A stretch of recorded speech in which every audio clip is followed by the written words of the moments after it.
Today's use case, we are having the mortgage in financial services that blockchain have enough scope in this facility. The mortgage means, suppose I want some money for my work, for house making, for doing some business, whatever, any purpose may be.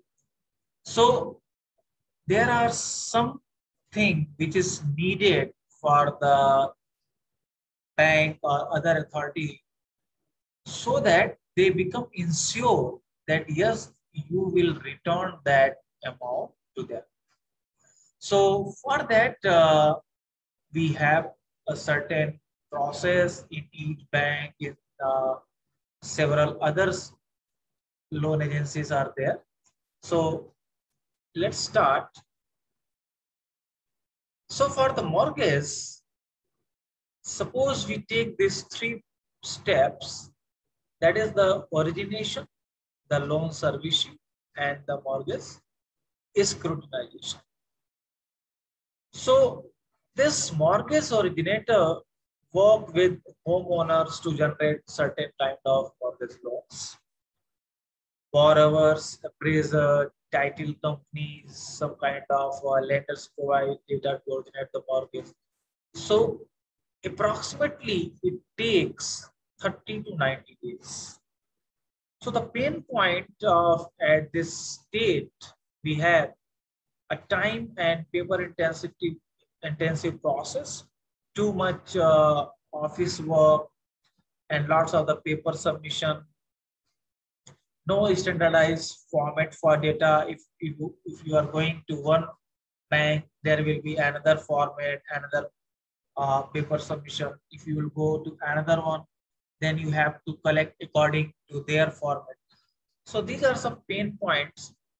Third parties are involved, that is appraiser, a title search.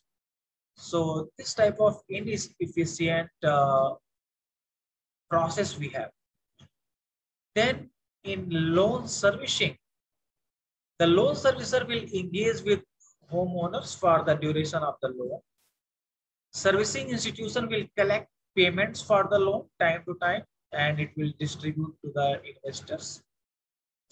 Servicer will also negotiate loan modification, conduct foreclosure, providing tax and insurance payment, etc.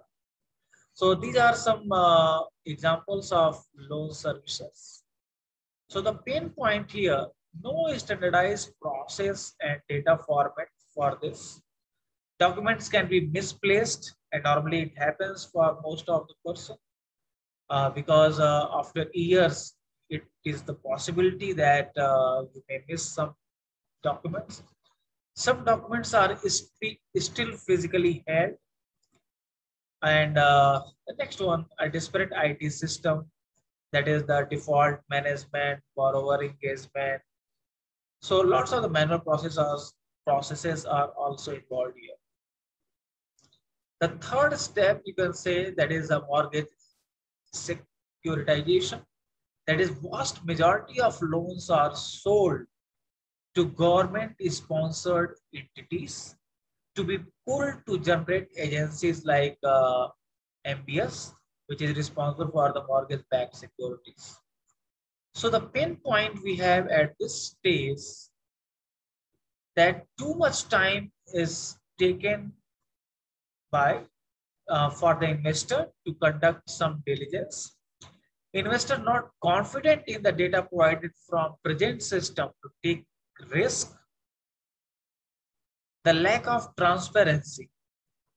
So these are some pain points at different level of the mortgage process.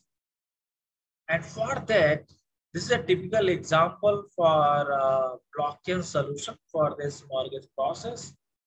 So different players can participate in that, the lender, buyer or borrower, seller, third party service provider, appraiser, housing authority, notary offices, etc. So all these things which is we have nowadays manual, it can be in the on the blockchain platform. That is the property information, the borrower information, the mortgage application, and all these a kind of contract, some home appraisal. So these kind of thing can be done through the blockchain. And we know that blockchain provide transparency. It will provide an automatic work flow. It will provide a kind of risk assessment will be very accurate. So this is very beneficial for mortgage facility.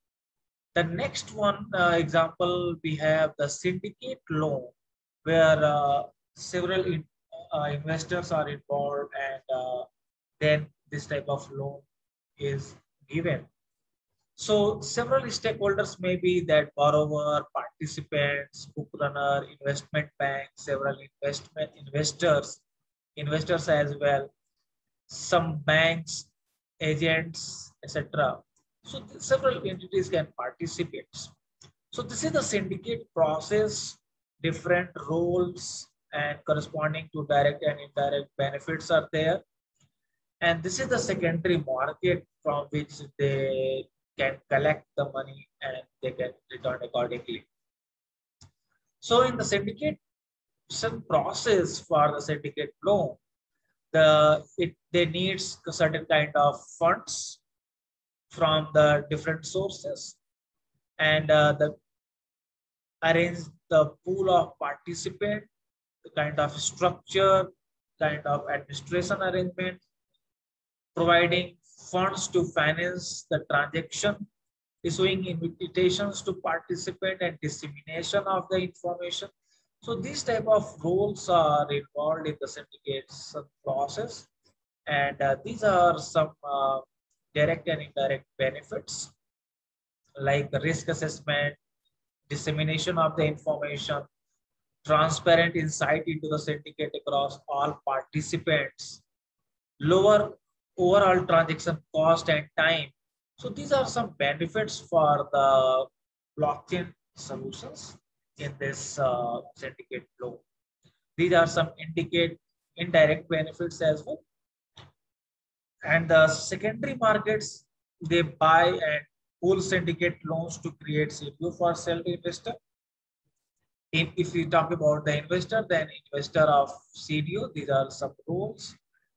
Again, we have some direct and indirect benefits for these investment banks and the investor.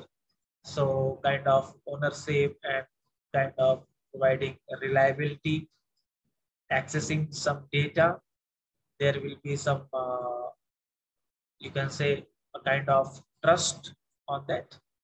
So these are some blockchain use cases we have related to mortgage and the syndicate loan.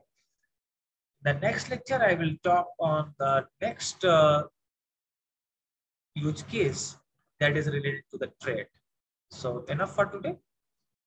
Thank you.